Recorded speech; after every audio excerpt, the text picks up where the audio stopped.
और आज आप सभी के माध्यम से एक बहुत ही महत्वपूर्ण विषय या जिसे कहा जा सकता है कि एक बहुत लंबे समय से लंबित एक ऐसा विषय जो नारी को सशक्त करने के लिए, उसे मजबूती प्रदान करने के लिए बहुत ही आवश्यक था और जिसकी चिंता माननीय प्रधानमंत्री जी ने नारी शक्ति वंदन अधिनियम के तहत की है, उसके बारे में अपने विचार और उन्हें धन्यवाद देने के लिए आज इस प्रेस कॉन्फ्रेंस को हमने आयोजित किया है और मैं इस पर अपने विचार रखना चाहूँगी। नारी शक्ति, सशक्त महिलाएं और सशक्त समाज, नारी शक्ति वंदन अधिनियम 2023 सितंबर 2023 में पारित हुआ एक संवैधानिक संशोधन है जिसके तहत ये माना जा रहा है कि लोकसभा, राज्यों की विधानसभाओं और दिल्ली की विधानसभा में 1/3 सीटों पर महिलाओं को आरक्षण दिया जाएगा। ये केवल भारतीय महिलाओं के लिए नहीं बल्कि पूरे भारत के लिए एक बहुत ही गौरव की बात है, क्योंकि जब महिलाएं किसी शासन में अपनी भागीदारी को निभाएगी तो निश्चित रूप से उस शासन की गरिमा को और उसकी सोच को एक आगे बढ़ने के लिए एक नई दिशा, एक नए कदम मिलेंगे। क्योंकि हम ये कहते हैं कि women are the best organiser, चाहे घर की बात हो, चाहे समाज की बात हो, चाहे राष्ट्र की बात हो। जब महिलाएं किसी चीज़ का बीड़ा उठाती है, उसमें नेतृत्व क्षमता जब लाती हैं अपने अंदर महिलाएं, तो निश्चित रूप से उस कार्य में सफलता प्राप्त होती है। नारी शक्ति वंदन अधिनियम एक नए युग की शुरुआत करेगा जिसमें न सिर्फ महिलाएं नीति की लाभार्थी होंगी वरन नीति की निर्माता होगी। नीतियों के निर्माण में, कानूनों के निर्माण में वो अपनी सशक्त भागीदारी पूरी करेंगी। अधिनियम के लागू होने से का सबसे बड़ा लाभ शासन की प्राथमिकताओं में व्यापक बदलाव लाने से देखने से मिलेगा, क्योंकि जब महिलाएं किसी चीज़ की भागीदारी निभाएंगी तो उनकी प्राथमिकताओं के क्षेत्र और अधिक बदल जाएंगे।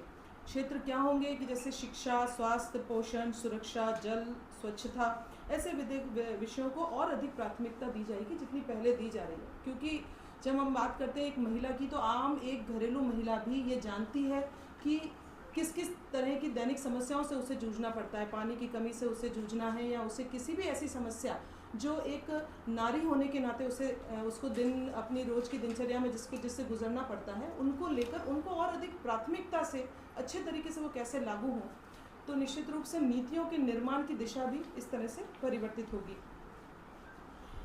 ये जो परिवर्तन की जो दिशा है, नारी को सम्मान देने की जो दिशा है, ये लगभग 1 दशक पहले से माननीय प्रधानमंत्री जी के नेतृत्व में शुरू हुई।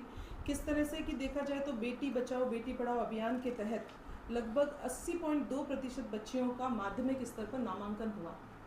इसी के साथ सुकन्या समृद्धि योजना की भी बात की जाए तो 4.6 करोड़ से अधिक खाते खोले गए, जो कि बेटियों के भविष्य में आर्थिक सुरक्षा प्रदान करने के लिए एक बहुत महत्वपूर्ण औजार के रूप में काम करेंगे।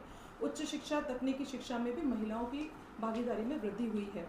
स्वास्थ्य पोषण के क्षेत्र में भी उल्लेखनीय प्रगति हुई। प्रधानमंत्री मातृ वंदना योजना में 4.27 करोड़ से अधिक महिलाओं को पोषण में सहायता दी गई है। यहाँ तक कि मातृ मृत्यु दर के अनुपात में भी निरंतर कमी आई है। महिलाओं के स्वास्थ्य में भी एक सकारात्मक प्रभाव देखा गया है। आर्थिक सशक्तिकरण की बात की जाए तो प्रधानमंत्री जनधन योजना के तहत 32.29 करोड़ महिलाओं को बैंकिंग प्रणाली से जोड़ा गया है।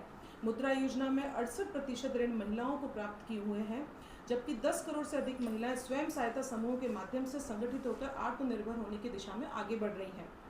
उज्ज्वला योजना, स्वच्छ भारत मिशन, जल जीवन मिशन, विभिन्न योजनाओं के तहत महिलाओं को आधार केंद्र बनाकर इन योजनाओं का निर्माण भी किया गया, इनका क्रियान्वयन भी किया गया, जो कि हम सबको देखने के लिए मिलता है।